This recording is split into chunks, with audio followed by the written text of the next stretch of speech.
From chill to extreme rides, pwedeng ma-enjoy nang hindi nag-aalala kung uulan ba dahil indoor ang mga pasyalang tampok namin ngayong gabi. Mula po sa Alabang, Muntinlupa, nakatutok live si Oscar Oida. Oscar. Vicky, tag-ulan na nga, pero hindi naman ibig sabihin ito, pipirmi na lang basta-basta ang mga kids sa bahay. Naghanap kayo ng mga indoor tambayan na fun, maski bumubuhos ang ulan. Forest adventure ba ang hanap nyo? Pero di na uubra ngayong tag-ulan? We got you fam dahil sa loob ng isang mall sa Alabang, Muntinlupa, pwedeng mamasyal sa Pixie Forest. Animoy enchanted forest dahil napapalamutian ng mga bulaklak at mga punong nakangiti. Pwede rin sumakay sa kanilang Ferris wheel na mga bulaklak at butterfly ang tema. O mag-feeling pilot, sakay ng flying dwarfs equipped with button para sa ascent at descent aerial maneuvers. At para makumpleto ang inyong forest adventure, nariyan ang kanilang elfin waves. Sakay ng mini log-shaped boats, lilibot kayo sa Pixie Forest Millhouse. Ang mga rides dito nagkakahalaga lang ng 60 to 100 pesos. Pero syempre, di naman pwedeng mga chikiting lang ang may fun. Kaya sa Excite na nasa loob rin ng parehong mall, pwedeng i-enjoy ng mga teenager at maging nating mga cool parents ang kanilang mga full-size bump cars na kung tawagin ay Explode Drive. High-impact bumping action na mai-enjoy ng husto kasama ang mga kaibigan. Pero kung mas mabilis ang trip nyo, pwedeng subukan ang kanilang high-speed go-karts at umikot sa 80-meter track. Para naman sa mga gusto ng extreme, matatagpuan din dito ang nag-iisang indoor roller coaster sa bansa.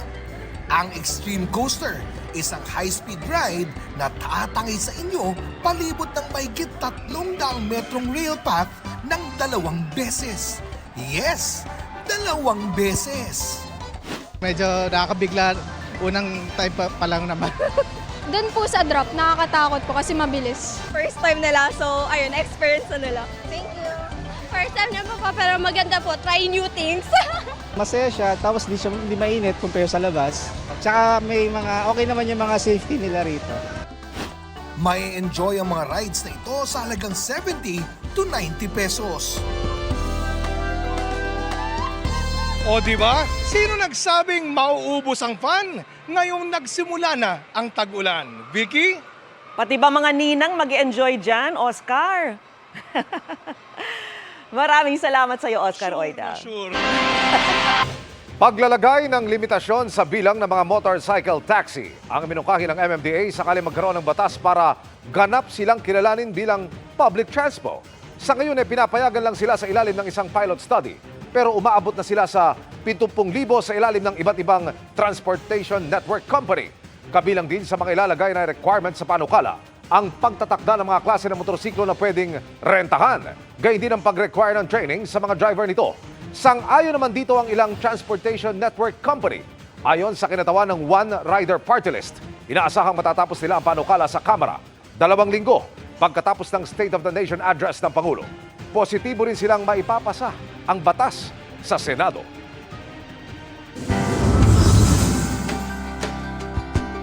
Nito lamang Miyerkules na antig tayo sa kwento ng grade 6 student mula Quezon na hinagupit ng bagyong Aghon at nawalan siya ng uniformeng isusuot sana niya sa kanyang graduation. Ang mapait niyang karanasan, sinikap palitan ng saya ng GMA Kapuso Foundation. Susutin po niya. Sana po, yung meron naman po mga ano, susutin ng anak ko. Kahit yun lang po, susutin lang po niya na maayos sa pag-graduate niya. Ito ang simpleng hiling ni Jenny para sa kanyang anak na si Kay na magtatapos na sa elementarya. 3 araw bago ang graduation ni Kane na nalasa ang bagyong Aghon sa kanilang lugar sa Barangay Kota sa Lucena, Quezon. Kaya inanod ng baha ang iba nilang gamit kabilang na ang nag-iisang uniforme ng anak. Yung pantalon nga po, yun nga po, umagos. Tapos nga po yung sapatos po niya, wala na po kahit kabi ako. Hindi maiwasan ni Kane na maging emosyonal. Matagal kasi niyang inantay ang araw ng kanyang pagtatapos.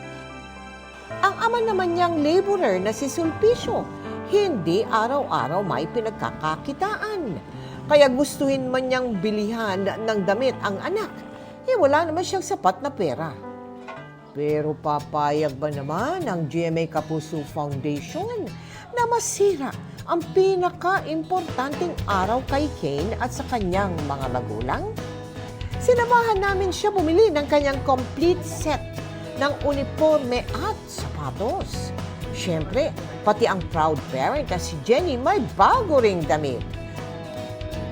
At nito nga lang Miyerkules, excited na gumayak ang mag-ina para sa pagtatapos ni Kane ng grade 6. Mas lalo pa kaming napahanga nang makausap namin ang advisor ni Kane sa kanilang paaralan. Isa po siya sa napakasipag. Minsan wala siyang baon. Kaya po ang ginagawa ko para maiwasan po yung kanyang absenteeism, ginagawa ko po siyang isa sa aking scholar. So binibigyan ko po siya ng baon. Sobrang masaya po ako sa tulong nyo. Natupad po yung pangarap niya at pangarap po din po. Salamat po sa GMA Kapuso po. Foundation po. Hintayin ninyo magtatapos magasiman po ako. Hindi pa natapos ang aming sorpresa dahil sagot na rin namin ang kanilang pagsasaluhan. Maligayang pagtatapos, Kane, at naway matupad mo ang iyong mga pangarap.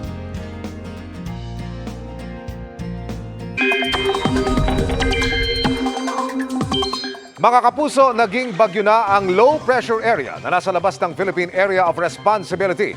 Huli itong namataan sa layong 1,090 kilometers, kanluran ng extreme northern Luzon. Pa-northwest ang kilos nito sa bilis na 25 kilometers per hour.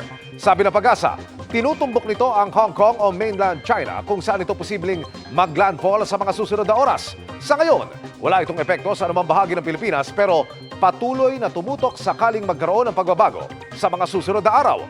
Yung southwest monsoon o yung habagat, hinahatak din ng nasabing bagyo, papalayo o paiwas sa ating bansa. Nagbabalik ngayon yung easterlies o yung mainit na hangin mula sa karagatang Pasifiko. Ibig sabihin, kahit idineklara na ang tag-ulan, posibleng maramdaman pa rin ang maalisangang panahon sa ilang lugar.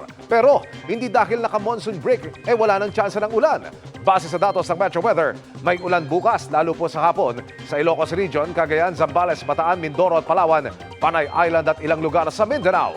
Mas maulan na sa linggo ng hapon at may malalakas na buhos sa Mimaropa, Socsaben, Sulu Archipelago at Davao Region.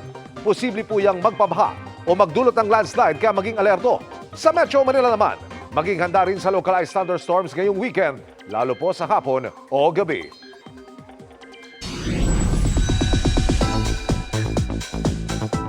Bukod sa negosyo, puspusan na ang taping ni David Licauco para sa upcoming family drama series na Pulang Araw. Pero bago niyan, Team Barda is excited sa inabangang pelikulang That Kind of Love kung saan very David ang lead male character. Panoorin sa Chika ni Nelson Canlas.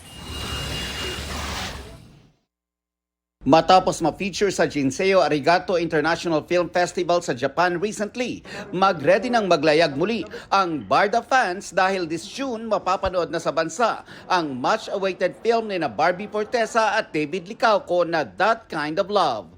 Aminado si David na iba ang kilig na naramdaman niya while dubbing the movie. Nakita rin daw kasi niya ang kanyang sarili sa character na kanyang ginampanan. He's very serious, very businessman. Tapos kapag mangligaw siya, todo bigay.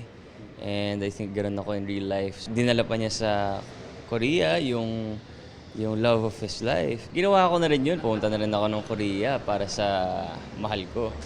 Pero doon kasi talaga naka-helicopter siya, naka-aeroplano siya, private jet, di ba? Very happy raw si David lalo't kasama niya sa pelikula si Barbie. Hindi naman lahat ng tao nabibigyan ng pelikula at kasama ko dito si Barbie. So to be given that chance, I'm just really grateful. Bukod sa upcoming film, puspusan din ang taping ni David para sa upcoming Kapuso family drama series na Pulang Araw. Hands-on din siya sa kanyang growing business. Tip ng pambansang Ginoo sa kabila ng busy schedule, prioritize and always stick to your core. I want to get the job done and mahal ko yung ginagawa ko parehas. Kailangan kong magstay in the moment. Tsaka siguro paminsan, what helps also like yung thinking why I'm doing it. Diba? So, ayun. Yeah, tsaka it keeps me motivated and keeps me inspired. Nelson Canlas updated sa Showbiz Happenings.